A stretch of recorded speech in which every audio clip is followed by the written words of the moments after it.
Olá, é bem curioso, né? Sentir sono à noite, despertar pela manhã, muitas vezes mesmo sem um alarme. Parece que existe um maestro invisível regendo a orquestra do nosso corpo, um tipo de relógio interno secreto. Hoje, vamos mergulhar nos segredos desse relógio e entender a ciência por trás do sono. Bom, para começar a entender isso, vamos olhar para a natureza. Essa ideia de um ritmo biológico não é só nossa. Dê uma olhada nesta planta sensitiva. Durante o dia, as folhas se abrem, buscando o sol.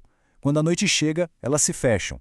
Um ciclo bem simples, elegante, que parece ser totalmente governado pela luz, certo? Mas e se a gente tirar o Sol dessa equação? O que será que acontece quando a principal pista de tempo simplesmente some? A planta para de seguir esse ritmo? É aqui que a história fica realmente fascinante. Lá em 1729, um cientista chamado de Myran fez algo bem simples. Ele colocou a planta no armário em escuridão total. E o resultado? Para surpresa geral, ela continuou seu balé diário, abrindo e fechando as folhas no mesmo ritmo de sempre. Essa foi a primeira grande pista. O ritmo não era só uma reação à luz, mas algo que vinha de dentro. E claro, essa descoberta não vale só para as plantas. Nós, seres humanos, também temos um relógio biológico interno que continua marcando o tempo, não importa o que aconteça do lado de fora. Em alguns experimentos clássicos, voluntários viveram em bunkers subterrâneos, sabe? Totalmente isolados da luz do sol e de qualquer relógio. O resultado dá para ver nesse gráfico. As barras escuras, que são o período de sono, continuam num padrão regular. Mas repare como elas vão se deslocando para a direita a cada dia. Isso mostra que o nosso ciclo interno, quando corre livre, é na verdade um pouquinho maior que 24 horas. E esse fenômeno tem um nome oficial, é o ritmo circadiano.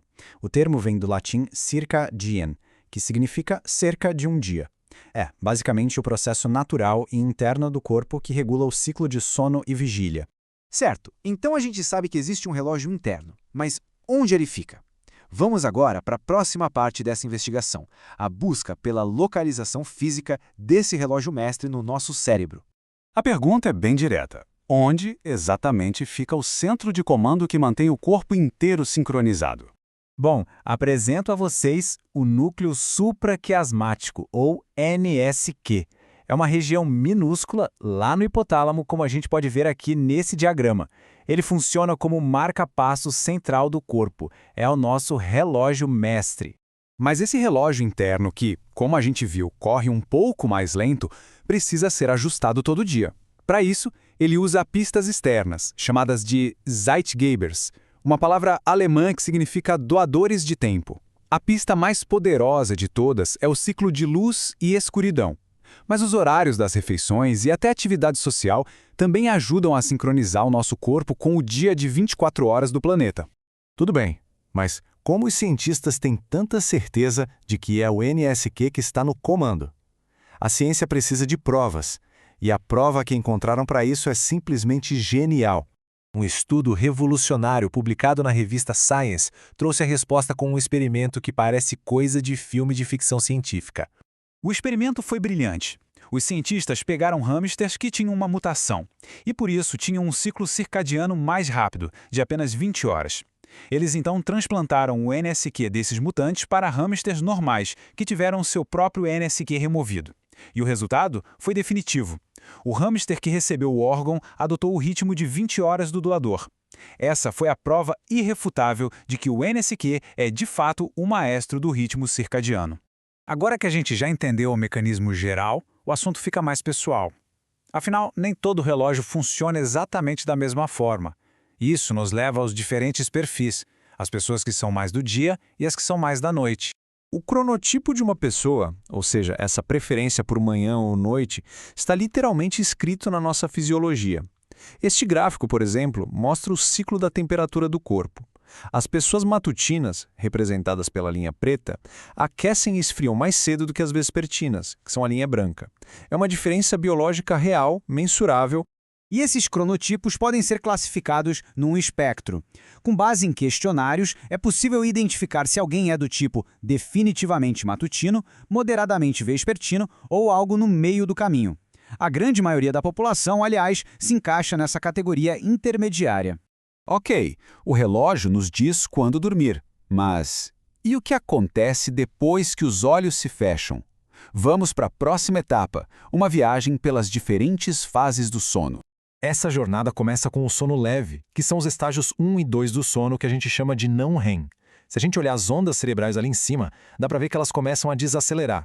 É o cérebro começando a se desligar do mundo exterior, sabe? Aquele limiar entre estar acordado e dormindo. Logo em seguida, a gente mergulha no sono profundo, os estágios 3 e 4. Agora, as ondas cerebrais ficam bem lentas e sincronizadas, com picos muito altos.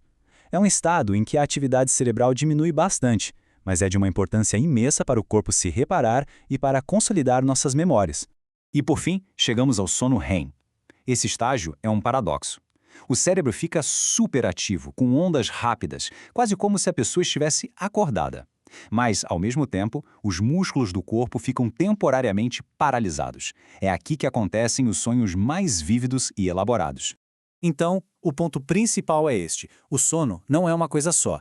Durante o sono NREM, o cérebro desacelera, o corpo se acalma. Já no sono REM, o cérebro está a todo vapor enquanto o corpo permanece imóvel. São dois estados completamente diferentes e ambos são essenciais para a nossa saúde. Depois de percorrer todo esse caminho, do relógio interno até as fases do sono, a pergunta final é: por que tudo isso importa tanto? Qual é a função crítica desse nosso descanso noturno? Dormir está muito longe de ser tempo perdido. Na verdade, é um período superativo e essencial.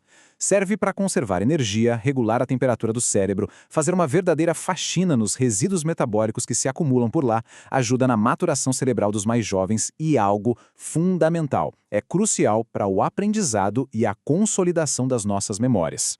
O corpo humano tem um ritmo antigo, poderoso, que foi aperfeiçoado ao longo de milênios. A questão que fica no ar é, com tantas distrações da vida moderna, será que as pessoas estão realmente ouvindo o que o relógio interno tenta sinalizar a cada dia?